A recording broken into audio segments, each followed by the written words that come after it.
Hello, I am Dr. Sanwaj Alam, Assistant Professor of Jyoti Vidyapeeth Women's University, Jaipur.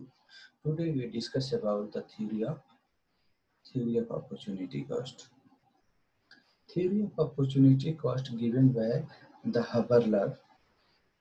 Haberler theory of opportunity cost is extension of comparative cost advantage, but also serve the criticism of comparative advantage theory.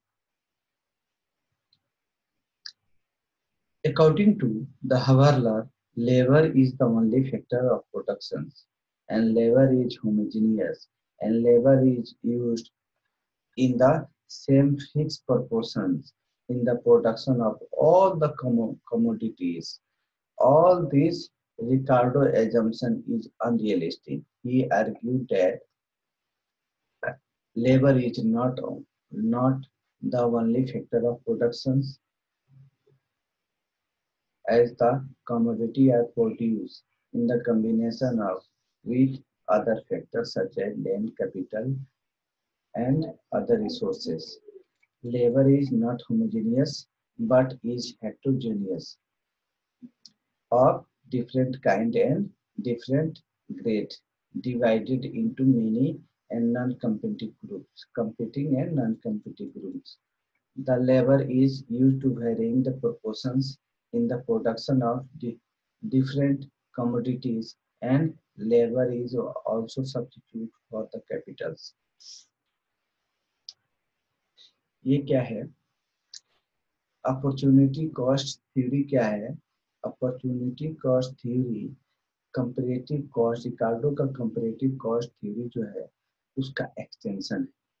मतलब वो सारी जो comparative cost advantage theory के सारी बातों को तो ये मानता है, मगर कुछ उसके एजम्पशंस का क्रिटिसाइज करता है, उसको नहीं मानता है। वो कौन कौन से एजम्पशंस हैं रिकार्डो के? रिकार्डो ने अपने एजम्पशन में कहा था कि क्या कहा था कि labour is used in the same fixed proportions, labour are homogeneous, labour is only factor of production. ये कह रहा है कि अनरियलिस्टिक है, लेबर होमोजेनियस नहीं होता है, हेट्रोजेनियस होता है, competing and non competing group में बांटा जाता है, ठीक है। और फैक्टर ऑफ प्रोडक्शन जो रिकार्डो ने कहा है कि सिर्फ लेबर जो है वही फैक्टर ऑफ प्रोडक्शन होगा, मगर इसने कहा है, हाबरलर ने कहा कि नहीं, प्रोडक्शन में खाली लेबर ही फैक्टर नहीं हो सकती, और भी फैक्टर ऑफ प्रोडक्शन होते हैं, लैंड, लेबर, कैपिटल, एंटरप्रेन्योर्स, सब इसके फैक्टर्स होते हैं, रॉ मटेरियल होते हैं, रिसोर्सेज, अदर रिसोर्सेज भी इसके फैक्टर्स होते हैं। कह रहा है कि लेबर कोई जरूरी नहीं कि जब दो कंट्री प्रोड्यूस करता है और एक ही गुड्स को प्रोड्यूस कर रहा है तो सेम प्रोपोर्शन में वो लेबर को यूज करे, वो डिफरेंट डिफरेंट प्रोपोर्शन में भी यूज किया जा सकता है। लेबर की जगह पर कैपिटल और कैपिटल की जगह पर लेबर यूज किया जा सकता है, ठीक है। मतलब हाबरलर को इसमें कहने का मतलब ये है कि दो देशों में जो ट्रेड होगा वो कंपैरेटिव बेसिस पे होगा, मगर वो जो कंपैरेटिव बेसिस जो कंपैरेटिव एडवांटेजेस है वो डिटरमाइन अपॉर्चुनिटी कॉस्ट से डिटरमाइन करेगा। अच्छा, अब बता दें कि अपॉर्चुनिटी कॉस्ट क्या होता है। Opportunity cost is the best alternative cost. Best alternative cost. You can define the best alternative cost. What you give up to get something. What you give up to get something. आपने क्या खोया कुछ पाने के लिए। तो हम अभी एब्सोल्यूट में पढ़े या कंपैरेटिव में पढ़े, जिसमें क्या है कि दो कंट्री होता है, दो कमोडिटी होता है, एक का एक्स्ट्रा प्रोडक्शन करने के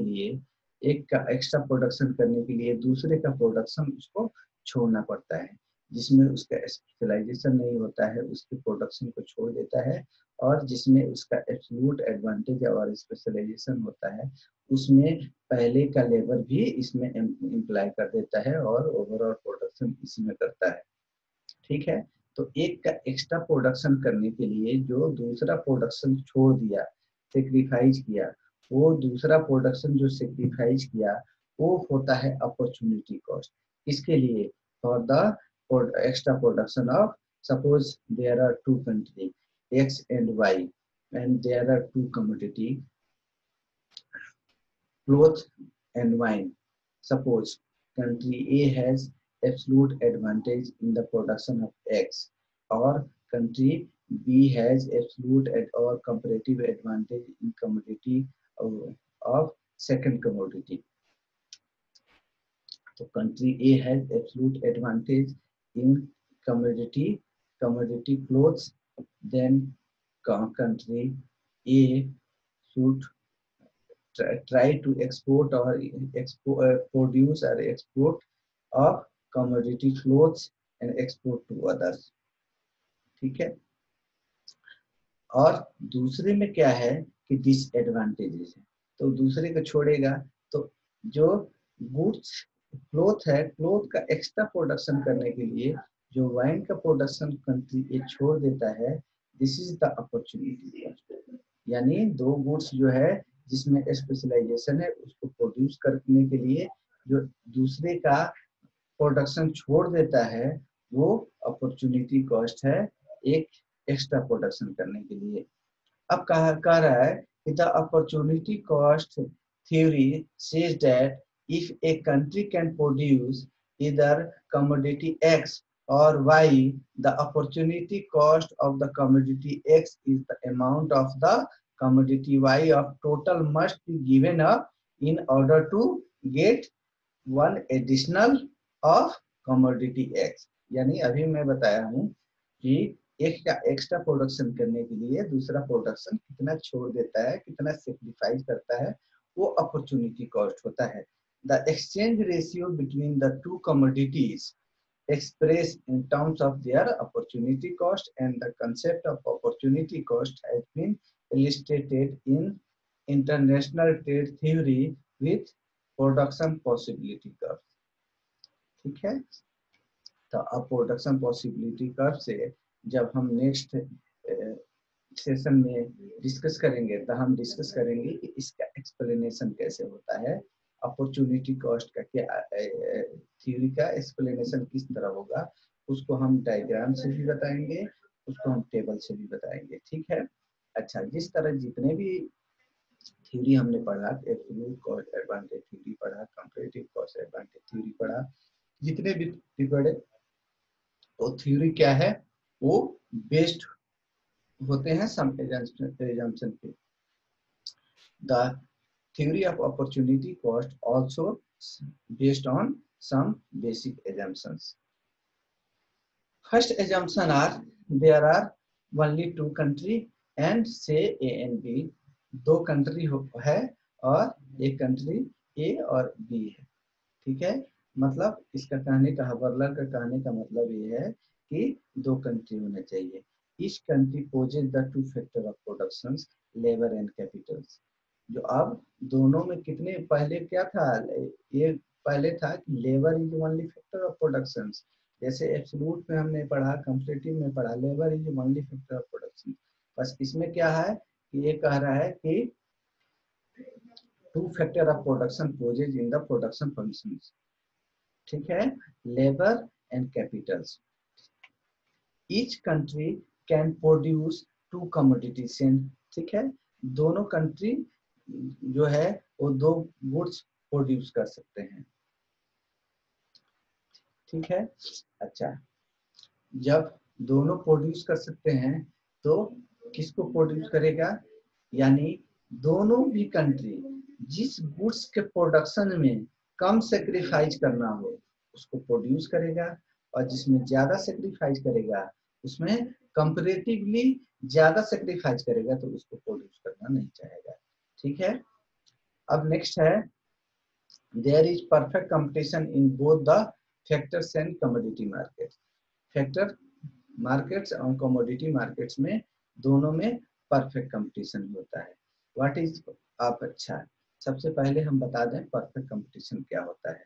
we can define the perfect competition, there is completely absence of rivalry of the firms। There is completely absence of rivalry of the firm, that means there is no any rivals of the firms in the market, that is called perfect competitions. अच्छा, अब कहा कि perfect competition है, perfect competition means 100% competition, ठीक है। और हमने कह दिया, क्या कह दिया कि there is completely absence of rivalry of the firms, यानी राइवल और कंपटीटर। अब क्या है भाई, दोनों में डिफरेंस क्या है? तो अगर कंपटीशन नहीं रहेगा तो एक कॉम्पिटिटिव मार्केट कैसे हो गया, है ना? तो completely absence of rivalry of the firms, rivals, rivals. अब फिर से सुनिए, there is completely absence of rivalry of the firms, completely absence of rivalry of the firms.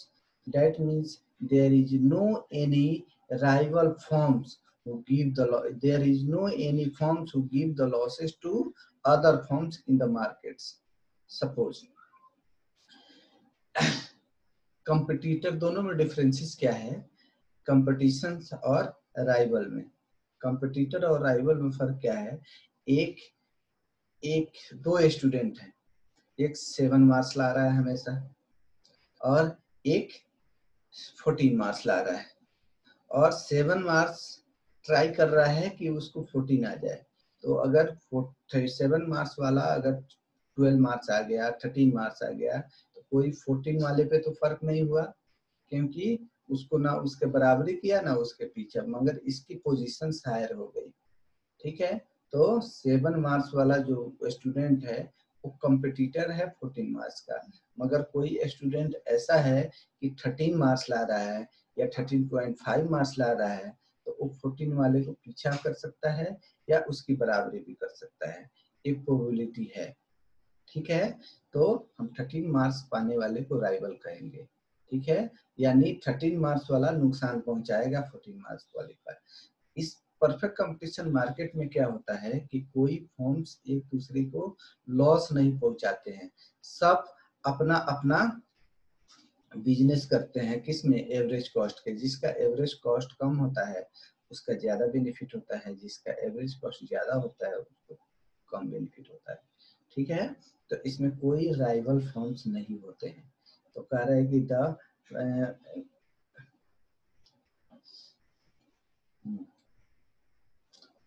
There is perfect competition in both, यानी perfect competition है, price same होंगे किसी भी market में, प्राइस का वेरिएशन नहीं होगा, ठीक है।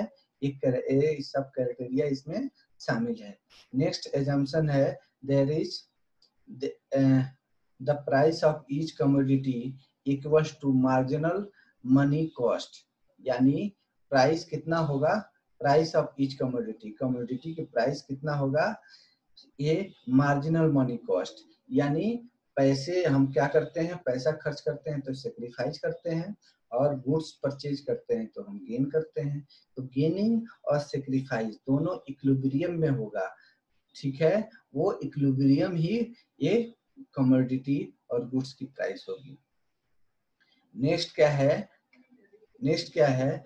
The price of each commodity, अच्छा, नेक्स्ट है the price of each factor equals to marginal value of productivity each in employments. अच्छा, फैक्टर ऑफ प्रोडक्शन का, फैक्टर का क्या प्राइस होगा?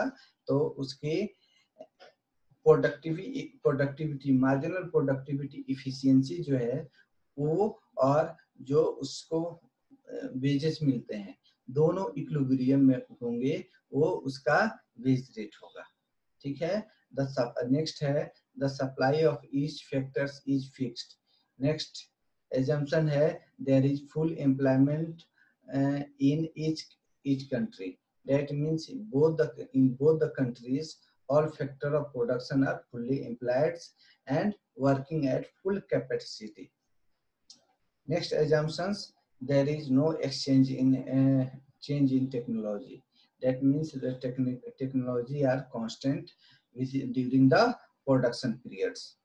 Factor are immobile between the country and factor are immobile between the country and mobile within the country. That means the factor of production easily move one place to another place within the country, but immobile, not move easily from one country to another countries. Next, trade between two countries is completely free and unrestricted. ठीक है?